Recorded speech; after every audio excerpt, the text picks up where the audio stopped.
différentes attitudes qu'on peut avoir lorsqu'on reçoit l'appel de Dieu.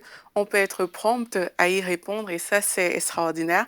Mais on peut aussi être plus lent à la détente et trouver différentes sortes d'excuses, tout simplement parce qu'on a peur de répondre à l'appel de Dieu et parce qu'on ne veut justement pas prendre ce risque.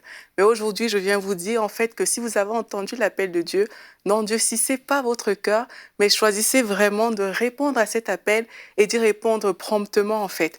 On a le cas de l'apôtre Paul, par exemple, dans la Bible qu'on connaît.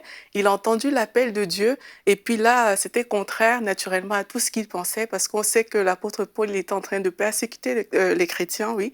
Et puis là, Dieu lui demande de faire le contraire en fait de ce qu'il a toujours fait. Et là, il a répondu promptement à l'appel de Dieu.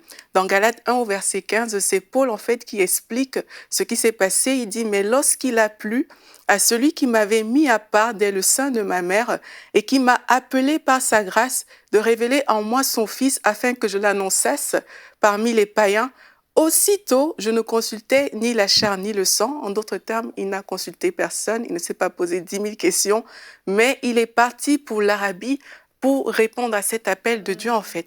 En fait, il s'est mis aussitôt en route pour répondre à l'appel de Dieu et il a reçu des révélations de Jésus qui impactent encore le monde aujourd'hui. Amen. En fait, l'une des choses que je veux vous faire comprendre aujourd'hui, c'est que perdre du temps pour répondre à l'appel de Dieu, c'est retarder la manifestation de ce que Dieu veut faire en fait dans la vie, sur la terre, dans votre entourage et partout en fait. Si Paul n'avait pas agi promptement pour répondre à l'appel de Dieu, la manifestation de ce que Dieu a voulu faire à travers de Paul aurait été retardée quelque part. Et il en est de même pour nous aujourd'hui. Nous savons que Dieu a formé des plans et des projets sur nos vies. Dieu a préparé des bonnes œuvres afin que nous les pratiquions et Dieu a formé ces choses pour que vraiment nous puissions rentrer dans cet appel et que nous puissions nous lever vraiment promptement pour répondre à cet appel en fait.